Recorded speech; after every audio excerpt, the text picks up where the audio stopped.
नमस्कार विद्यार्थी मित्रांनो, आपण इथे पाहणार आहोत राज्यसेवा पूर्व परीक्षा 2025च्या रिलेटेड ज्या कुठल्या इम्पॉर्टंट थीम्स आहेत त्याचा आपण इथे ॲनालिसिस करणार आहोत. ठीक आहे. तर आज आपण पहिला सब्जेक्ट घेतोय इतिहास, म्हणजेच हिस्ट्री. ओके. तर इतिहास. तर मित्रांनो, आपल्याला माहिती पाहिजे की इतिहासामध्ये 3 टॉपिक आहेत. ठीक आहे. प्राचीन, मध्ययुगीन आणि मॉडर्न म्हणजेच आधुनिक. या 3 प्रकारामध्ये इतिहासाला डिवाइड केलेले गेले. पण इथे आपल्याला आधुनिक म्हणजेच मॉडर्न इंडियाचे प्रचलित पुस्तकं आपल्याला बरेचसे रेफरन्स बुक आत्ताचे माहिती आहेत. हे 2 जे टॉपिक आहेत हे एक्सक्लुझिव्हली फक्त राज्यसेवेमध्येच आहेत. कंबाईनमध्ये या दोन्हीचा काही कुठेही उल्लेख नाही किंवा त्याच्यावर क्वेश्चनही येत नाहीत. पण एक्सक्लुझिव्हली जे इतिहासाची प्रिलिम आहे त्याच्या रिलेटेड हे 2 टॉपिक नवीन आहेत आणि हा टॉपिक कंबाईन आणि ग्रुप सी आणि राज्यसेवा तिन्हीकडे कॉमन आहे. त्याच्यामुळे याची पुस्तकं आपल्याकडे आहेत, पण या दोन ह्याचे सोर्सेस खूपच लिमिटेड आहेत किंवा खूपच जे ऑल इंडिया लेवलला वापरले जातात ते स्टँडर्ड अवेलेबल आहेत. 15 क्वेश्चन इतिहासाला येतात. इतिहासाचे जे 15 क्वेश्चन आहेत त्या 15 क्वेश्चनमध्ये प्राचीन, मध्ययुगीन आणि आधुनिक ह्यांचं जे डिस्ट्रीब्युशन आहे कधी कमी जास्त होत राहतं. ह्याच्यामध्ये असं एक सलग असं नाही आहे. बट रफली बघायला गेलं तर एक 5 ते 7 क्वेश्चन हे प्राचीन आणि मध्ययुगीन मिळून येऊ शकतात आणि हे एक 7 ते 8 क्वेश्चन हे येऊ शकतात. म्हणजे कमी जास्त होत राहतं. बट ह्या एक रफ एस्टिमेट असं काढू शकतो आपण. ठीक आहे. कधी कधी प्राचीनवर जास्त विचारलं जातं, कधी कधी मध्ययुगीनवर विचारतात, कधी कधी विचारत पण नाहीत. मग त्याच्यामुळे ह्या दोघांचं आपल्याला जास्त कन्फ्युजन होतं की नेमकं करायचं काय, कुठल्या थीम्स करायच्या, कुठल्या सोडायच्या, कुठल्या याच्यावर हे करायचं, फोकस करायचा. कारण तुम्ही जर बघायला गेलात आता तर प्राचीनचा जो विषय आहे त्याचे आणि प्राचीन आणि मध्ययुगीनचे जे स्टँडर्ड बुक आहेत ते ऑलमोस्ट नाही म्हणलं तरी 200 ते 300 पेजेसचे बुक आहेत. ठीक आहे. आणि 200 ते 300 पेजेसमध्ये त्याचे जे टॉपिक आहेत ते ऑलमोस्ट 100+ जातात. म्हणजे वेगवेगळे राजा, त्यांचं एम्पायर, त्यांच्या बऱ्याचशा गोष्टी, हे सगळं जे मिळून आहे ना ते ऑलमोस्ट 100पेक्षा जास्त टॉपिक आहेत जे थीम्स आहेत की ज्या पुस्तकामध्ये अवेलेबल आहेत. मग आपण सगळ्या वाचत बसलं तर मग काय त्याचा आउटपुट, कॉस्ट बेनिफिट रेशो काहीच नाही. कारण आपल्याला बाकीच्या विषयाचा पण अभ्यास करायचा आहे. त्याच्यामुळे आपल्याला काय असं करावं लागेल की जे कमीत कमी ह्याच्यामध्ये प्राचीन, मध्ययुगीन आणि आधुनिक या तिन्हींचा आपल्याला एक अंदाज येईल, त्याचा आपण अभ्यास करू आणि त्याच्यावर जर मेहनत घेतली तर आपल्याला जास्त रिझल्ट चांगला येऊ शकेल असं. ठीक. मित्रांनो, तुम्ही 80-20 प्रिन्सिपलबद्दल ऐकलं असेल. 80-20 प्रिन्सिपल जे आपल्याला माहिती आहे की 80% जे एफर्ट असतात ते आपल्याला 20% रिझल्ट देतात. पण याच्या उलट जे 20% जे मेन फोकस्ड एरिया आहे त्याच्यावर जर आपण एफर्ट दिले तर त्याच्यातून आपल्याला 80% रिझल्ट भेटतात. मग याच्यातून आपल्याला तेच करायचं आहे की जे 20% आहे की ज्याच्यातून आपल्याला जास्त रिझल्ट भेटतो त्याच ह्याच्यावर गोष्टीवर फोकस करणार आहे आपण या 3 टॉपिकमध्ये. आणि त्याच्यासाठी आपण थीमचा ॲनालिसिस करणार आहे जे की आपला वेळ वाचवेल आणि आपला रिझल्ट कम्पॅरेटिव्हली जास्त देईल. ठीक आहे. तर आपण सुरुवात करूया पहिल्या पेपरपासून. आपल्याकडे इथे आहे 2024चा पेपर आणि 2024ला MPSCनं कुठल्या थीम्स विचारल्या गेले होते आणि कुठल्या थीम्सवर क्वेश्चन विचारले गेले होते ते आपण इथे बघणार आहोत. ठीक आहे. तर आता आपण सुरुवात करूया. प्रश्न क्रमांक 1, टिळक स्कूल ऑफ पॉलिटिक्सची स्थापना कोणी केली? आता खाली 4 इथं पर्याय दिलेले आहेत. आपल्याला पर्यायावरून आणि ह्या प्रश्नावरून आपल्याला एवढं लक्षात यायला पाहिजे की हा प्रश्न कुठल्या थीम्सवर विचारला गेला आहे. तर याला आपण म्हणूया स्वातंत्र्य चळवळ, कारण स्वातंत्र्य चळवळीशी रिलेटेड हे पर्सनॅलिटीज आहेत किंवा हे नेते आहेत. मग ह्याला आपण म्हणूया स्वातंत्र्य चळवळ नेते. म्हणजे जेही कुठले प्रॉमिनंट लीडर्स आहेत त्याच्यावर हे विचारला गेलेला प्रश्न आहे. त्याच्यामुळे ह्या थीमला आपण स्वातंत्र्य चळवळ या थीमच्या अंडर नेते या सबटॉपिकमध्ये डिवाईड करूया. प्रश्न क्रमांक 2, खालीलपैकी कोणी एल्फिन्स्टन फंडासाठी वैयक्तिक 25,000 रुपये रक्कम दिली? आणि खाली 4 ऑप्शन आहेत. तर आता या ऑप्शनवरूनच आपल्याला समजतं की बाळशास्त्री जांभेकर, नाना जगन्नाथ शंकर शेठ, भांडारकर आणि मोडक हे कोण होते? समाजसुधारक या टॉपिकमध्ये आपण यांचा अभ्यास करतो. ठीक आहे. समाजसुधारकमध्ये आपण यांना डिवाईड करूयात. त्याच्यानंतर प्रश्न क्रमांक 3, सविनय कायदेभंग चळवळीत धारासणा येथील सत्याग्रहात पुढीलपैकी कोणी सहभाग घेतला? आता इथं काय रे, सविनय कायदेभंग चळवळ आणि दुसरं काय, धारासणा येथील सत्याग्रह. तर आपल्याला हे कळलं पाहिजे की हे सगळं गांधी युगात झालं होतं, जे की कशाचा भाग आहे? स्वातंत्र्य चळवळ. आणि स्वातंत्र्य चळवळीमध्ये या खाली जे ऑप्शन दिलेले आहेत चार, या चारीच्या चारी कोण आहेत? महिला. वर कोण होते? नेते स्वातंत्र्य चळवळीतले, आणि हे कोण आहेत? स्वातंत्र्य चळवळीतील महिला. तर ही सुद्धा एक सेपरेट थीम म्हणून आपण कन्सिडर करूया.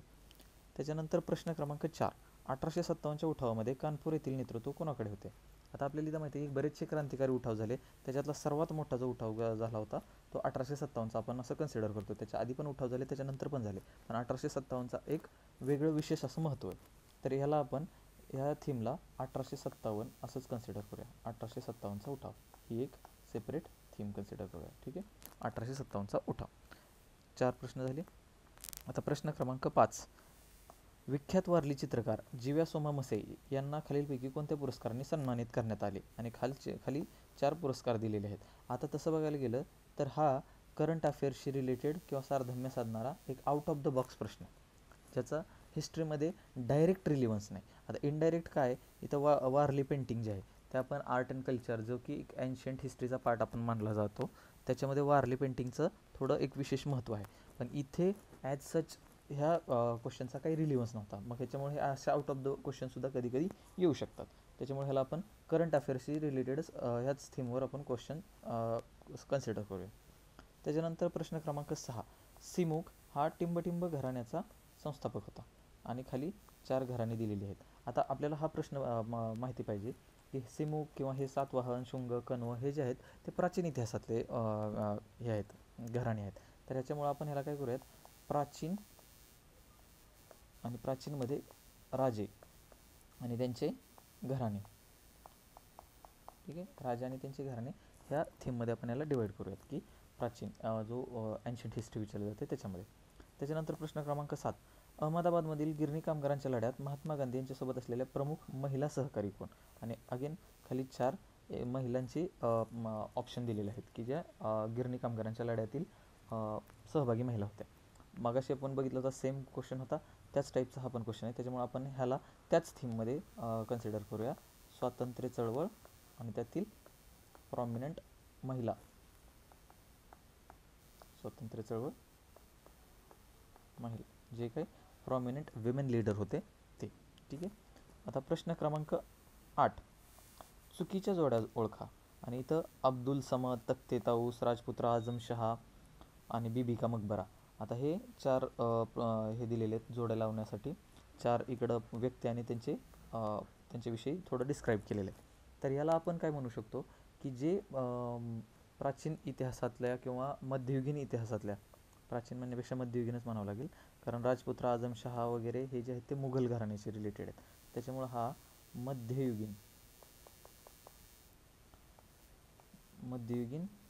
त्यात मुघल, मध्ययुगीनमध्ये जे टॉपिक आहेत त्याच्यातली मुघलांशी रिलेटेड ही थीम आपण समजूया. ठीक आहे.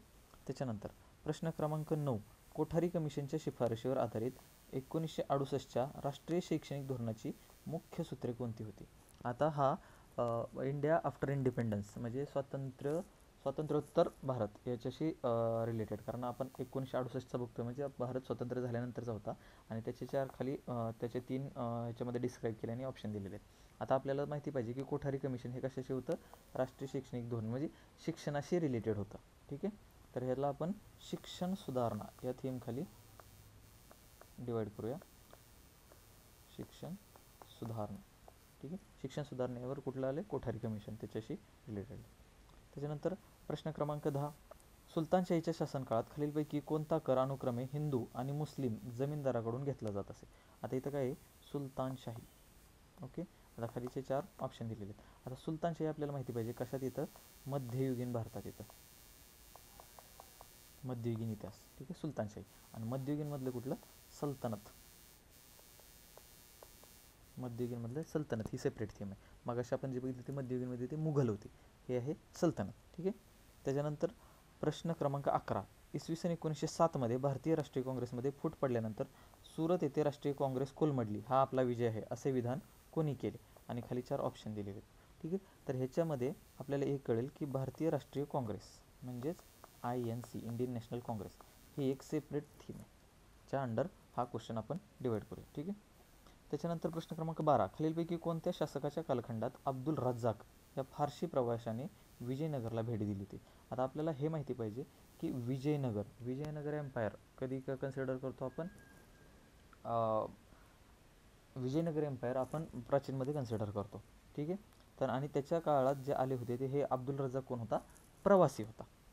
म्हणून आपण याला प्राचीन इतिहास आणि त्यातील प्रवासी ह्या थीमच्या अंडर आपण कन्सिडर करूया.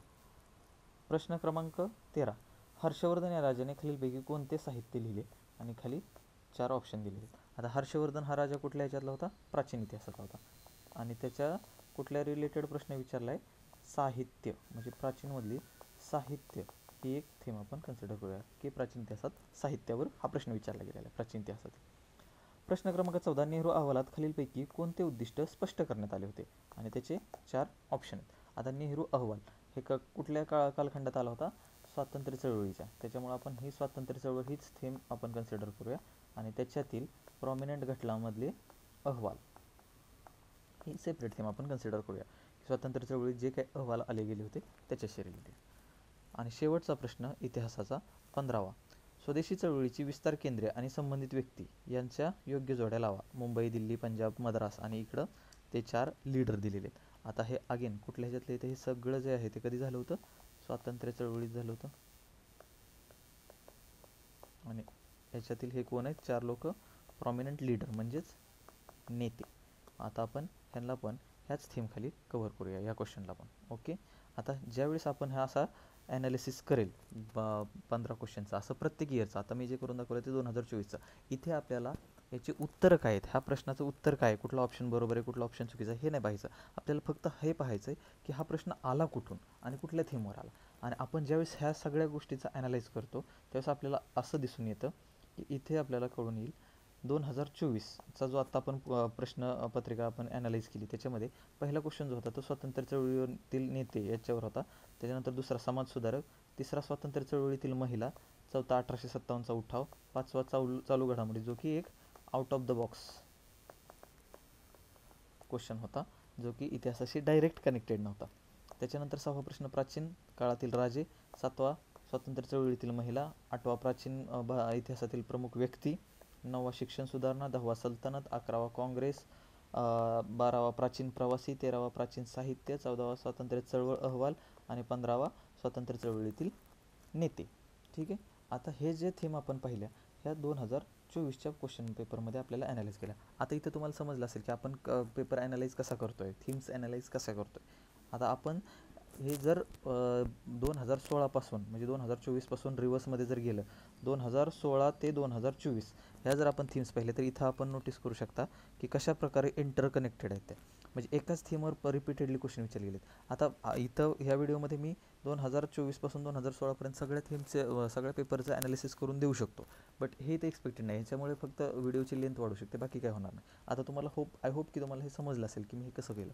ठीक आहे. तर आता हा आपण इथं जर बघितला 2024चा क्वेश्चन पेपर. ठीक आहे. तर आपली पहिली थीम कुठली होती? स्वातंत्र्य चळवळ. अशाच सेम प्रकारे मी 2023चं ॲनालिसिस केलं, त्याच्यातले हे 15 थीम होत्या. 22च्या ह्याच्यामध्ये हे 15 थीम होत्या. त्याच्यानंतर 21मध्ये ह्या 15, 20मध्ये 15, 19च्या 15, 18, 17 आणि 16 अशा तिन्ही इयरचे क्वेश्चन पेपर आपण ज्यावेळेस ॲनालाइज करतो त्यावेळेस आपल्याला हा पॅटर्न नजरेस येतो इथं की 2016ला वृत्तपत्र ह्या थीमवर एक क्वेश्चन विचारला गेला होता जो क्वेश्चन क्रमांक 2 होता. आणि तोच सेम टाईपचा वृत्तपत्रावरच आधारित प्रश्न 2017च्या प्रिलिमला 13वा प्रश्न होता वृत्तपत्रावर आधारित. ठीक आहे. तिसरा आणि चौथा समाजसुधारकावर होता, इथं 14वा आणि 15वा समाजसुधारकावर क्वेश्चन होता. त्याच्यानंतर संयुक्त महाराष्ट्र चळवळ ही खूप प्रॉमिनंट त्या काळात एक थीम आली होती. आता संयुक्त महाराष्ट्र चळवळचा आपल्याला इथं क्वेश्चन 5वा दिसतोय. ठीक आहे. 2017ला संयुक्त महाराष्ट्र चळवळीवर प्रश्न आला नाही. 2018ला इथे पण दिसत नाही. इथून आपल्याला ही थीम हे होईल इथं 2019ला संयुक्त महाराष्ट्र चळवळ इथं क्वेश्चन दिसतोय 14वा. त्याच्यानंतर 2020ला इथं क्वेश्चन 6वा दिसतोय संयुक्त महाराष्ट्र चळवळ इथून इथं आलेलं संयुक्त महाराष्ट्र चळवळ.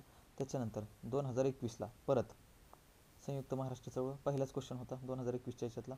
ठीक आहे. त्याच्यानंतर 2022 परत दुसरा क्वेश्चन संयुक्त महाराष्ट्र चळवळ दिसतंय. त्याच्यानंतर 2023ला आय थिंक क्वेश्चन नाही आला, 2023ला नाही आला आणि 2024ला पण नाही आला.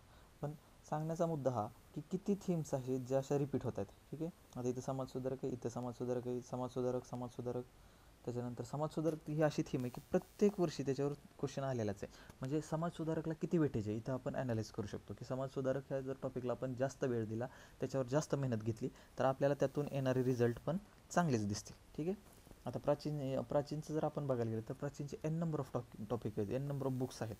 ठीक आहे, तर त्या बुक्सचे ऑलमोस्ट 300 ऑन ॲन ॲव्हरेज 300 पेजेसचं बुक असतं. मग ते सगळं वाचायचं का? नाही, सगळं नाही वाचायचं. त्यातलं काय वाचायचं?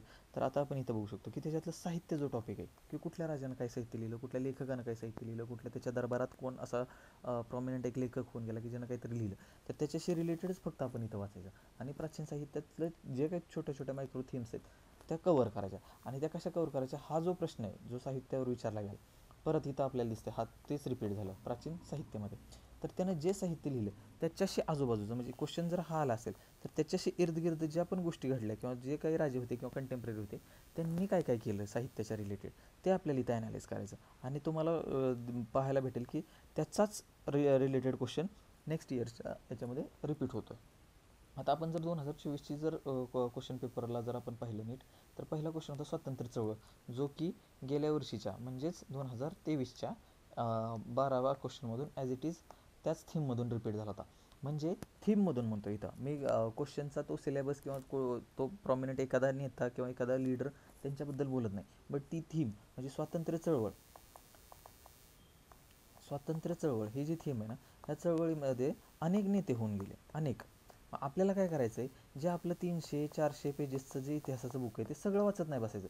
त्याच्यातलं स्वातंत्र्य चळवळीशी रिलेटेड जे नेते जर बघायला गेलं तर ते खूप कमी आहेत. म्हणजे ॲज कम्पेअर टू 300-400 पेजेस ह्याच्यावर आपल्याला फक्त 25 ते 30च पेजेस आपल्याला पाहायला भेटतील टोटल, किंवा जे नेत्यांशी रिलेटेड. आपण त्याच्यावर जास्त भर दिला तर आपल्याला इकडं हा क्वेश्चन सुटू शकतो. ठीक आहे, दुसरा क्वेश्चन आला होता समाजसुधारकवर, जो 23ला पण रिपीट दिसतो. समाजसुधारक ही अशी थीम आहे की जो प्रत्येक वर्षी त्याच्यावर प्रश्न आलेलाच आहे. मग समाजसुधारक बदलले आहेत, कधी फुलेंवर विचारले, कधी रानडेंवर विचारलेत, कधी आंबेडकरांवर, कधी शाहू महाराजांवर, पण समाजसुधारकवर क्वेश्चन आलेलेच आहेत. मग आपण आहे ना, जे आपलं 300-400 पेजेसचं जे बुक आहे त्याच्यातला जो समाजसुधारक टॉपिक आहे ना तेवढाच वाचायचा. त्याच्यानंतर स्वातंत्र्य चळवळीतील महिला, आता इथं आपल्याला दिसतंय हाच सेम कधी रिपीट झाला होता 2020च्या क्वेश्चन नंबर 5मध्ये, की तिथं पण त्यांनी महिलांवर प्रश्न विचारला होता. आणि आपल्याला इथं दिसेल की इथं पण त्यांनी महिलावर प्रश्न विचारला, इथं पण त्यांनी महिलावर प्रश्न विचारला, म्हणजे 2 प्रश्न विचारलेत. मग ज्यावेळेस आपण इतिहासाचं पुस्तक वाचतो त्याच्यातली स्वातंत्र्य चळवळ वाचतो, तर जे काय स्वातंत्र्य चळवळी जे इतिहासाचं ते पेज आहे त्या पेजमध्ये जेही काय आपल्याला 3-4 टॉपिक दिसतात त्याच्यात जिथं जिथं महिला रिलेटेड किंवा नेते जे प्रॉमिनंट लीडर आहेत त्यांच्या रिलेटेड आहे त्याच्यावर जरा थोडासा जास्त फोकस करायचा, ज्याच्यामुळे आपल्याला क्वेश्चन सुटण्याचे चान्सेस जास्त वाढतात. आता 1857चा उठाव ही अशी थीम आहे ह्याच्यावर आजपर्यंत कधी प्रश्न विचारला गेलेलाच नाही, म्हणजे 2016पर्यंत तरी ॲटलिस्ट 2016पर्यंत. मग ही जी आहे ना ती थोडीशी नवीन थीम आहे, किंवा एक ह्यावेळेसची वेगळी आलेली थीम आहे की डायरेक्ट 1857च्या उठावर आधी आलेले आहेत पण ते क्रांतिकारी कारवावर आलेले आहेत. बट 1857च्या उठावावर जे आपल्याला 2016पर्यंत हे सापडणार नाही. चालू घडामोडी हा तर आउट ऑफ द बॉक्सच क्वेश्चन होता. आता प्राचीन राज्य, आता हे आपल्याला बघितलं की प्राचीन जे इतिहास आहे त्याच्यातले राजे ह्याच्या आधी कधी विचारले गेलेले प्राचीन राज्याची थीम 2019चा 15वा क्वेश्चन होता. ठीक आहे, अजून कधी विचारलं गेलं की 2019चाच 5वा क्वेश्चन होता, 5वा आणि 15वा दोन्ही क्वेश्चन तिथनं झालेले.